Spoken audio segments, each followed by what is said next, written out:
Hello అండి, అందరికీ నమస్కారం. Welcome back to food is life. 90s kids favourite snack item ఏదైనా ఉంది అంటే అది మిరపకాయ బజ్జీ అండి.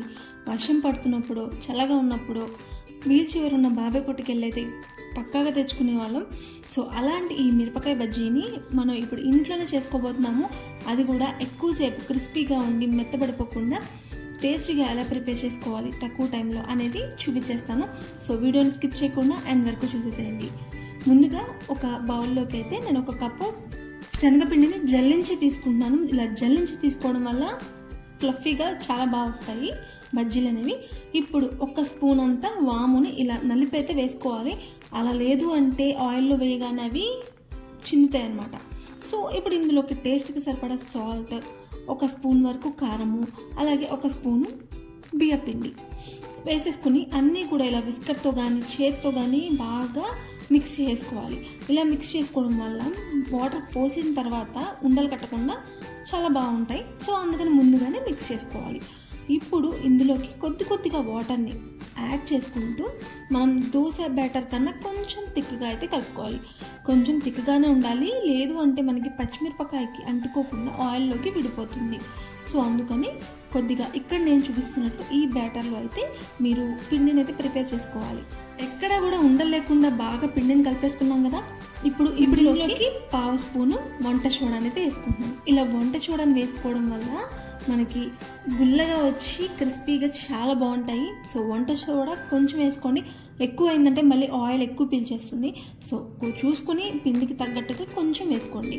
సో అది కూడా వేసేసుకున్న తర్వాత మొత్తం కూడా కలిపేసుకున్నాం కదా. ఇప్పుడు దీన్ని పక్కన పెట్టుకుని మిర్చిలోకి స్టఫింగ్ కోసం ఇక్కడ నేను ఒక చిన్న బౌల్లోకి ఒక 2 స్పూన్ల వరకు శనగపిండిని అయితే తీసుకుంటున్నాను. సో ఈ శనగపిండిలోకి కొద్దిగా అంటే ఒక చిటికెడు వామును కూడా వేసుకుంటున్నాను. మంచి టేస్ట్ ఉంటుంది వాము ప్లస్ శనగపిండి కదా. సో దానికి తగ్గట్టుగా వాము వేసుకుంటే మనకి మంచి టేస్ట్ వస్తుంది. ఇప్పుడు ఇందులోకి టేస్ట్కి సరిపడా కొంచెం చిటికెడు ఉప్పు కూడా వేసుకుంటున్నాను. సో ఇవన్నీ కూడా వేసేసుకుని బాగా మిక్స్ చేసుకోవాలి. ఇప్పుడు ఇందులోకి సరిపడా ఆయిల్ని అయితే వేసుకుంటున్నాను. ఇక్కడ 1 స్పూన్ ఆయిల్ అయితే సరిపోతుంది, ఎక్కువైనా కానీ పలచబడిపోతుంది అన్నమాట. సో వేసుకుని మొత్తం కూడా బాగా కలిసేటట్టు మిక్స్ చేసుకుంటున్నాను. ఇది స్టఫింగ్ కోసం నేనైతే ప్రిపేర్ చేస్తున్నాను. స్టఫింగ్ లేకపోయినా కానీ నేను తెచ్చుకున్న మిరపకాయలకైతే స్టఫింగ్ లేకపోయినా కానీ పర్వాలేదు. సో ఇక్కడ నేనైతే మిరపకాయలు పెట్టేశాను. చూస్తున్నారు కదా, ఈ మిరపకాయలు అనేవి అస్సలు కారం ఉండవు, ఇవి బజ్జీలు వేసుకోవడానికి అన్నమాట. సో ఇప్పుడు కానీ దీనిలో కూడా ఇలా మధ్యకి చీల్చుకుని మధ్యలో ఉన్న గింజలన్నీ తీసేసేస్తున్నాను. మీరు మామూలు పచ్చిమిరపకాయలతో చేసినట్లయితే కంపల్సరీ గింజలు తీసేసి నేను ఇప్పుడు చూపించిన స్టఫింగ్ని ప్రిపేర్ చేసుకుని వేసుకోండి లోపల. సో ఇలాగే అన్ని పచ్చిమిరపకాయలని కూడా నేను బాగా గింజలన్నీ తీసేసి క్లీన్ చేసేస్తున్నాను. 90s కిడ్స్కి అయితే మిరపకాయ బజ్జీ అనేది ఒక ఎమోషన్ అనమాట. అప్పట్లో ఇవే ఉండేవండి స్నాక్స్ అంటే.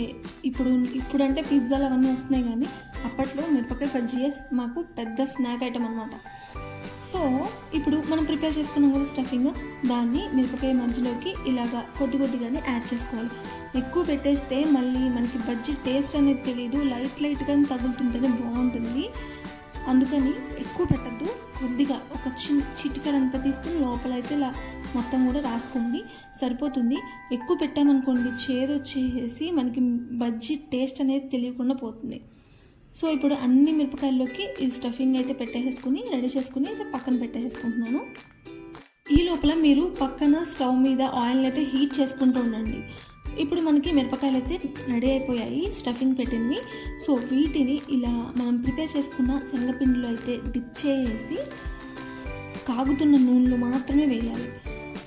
బాగా హీట్గా ఉన్న ఆయిల్లో వేసిన తర్వాత అప్పుడు స్టవ్ అనేది మీడియం ఫ్లేమ్లోకి మార్చుకుని 2 సైడ్స్ కూడా బాగా కాల్చుకుంటే మిరపకాయ బజ్జీ అనేది రెడీ అయిపోతుంది. గుర్తుపెట్టుకోండి, మనకి ఫస్ట్ ఆయిల్ అనేది బాగా హీట్గా ఉండాలి వేసేటప్పుడు, ఆ తర్వాత మాత్రమే మీడియం ఫ్లేమ్లోకి మార్చుకుని 2 సైడ్స్ కూడా వేయించుకోవాలి.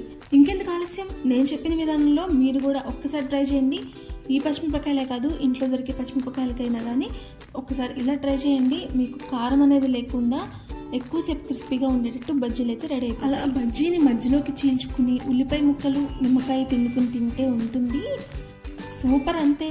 ఎవరికైనా 90s కిడ్స్ ఫేవరెట్ మిరపకాయ బజ్జీ అని అనుకుంటే నా వీడియోని లైక్ చేయండి, సో చూస్తున్నారుగా, చూడడానికే ఎంత టేస్టీగా ఉన్నాయో, చాలా బాగున్నాయి. ఇంకెందుకు ఆలస్యం, మీరు కూడా తప్పకుండా ట్రై చేయండి, మీ ఫ్రెండ్స్ అండ్ ఫ్యామిలీకి షేర్ చేయండి. ఈ బజ్జీలు కనుక మీకు నచ్చినట్లయితే ఒక లైక్ వేసుకోండి, నా ఛానల్ని సబ్స్క్రైబ్ చేసుకోండి.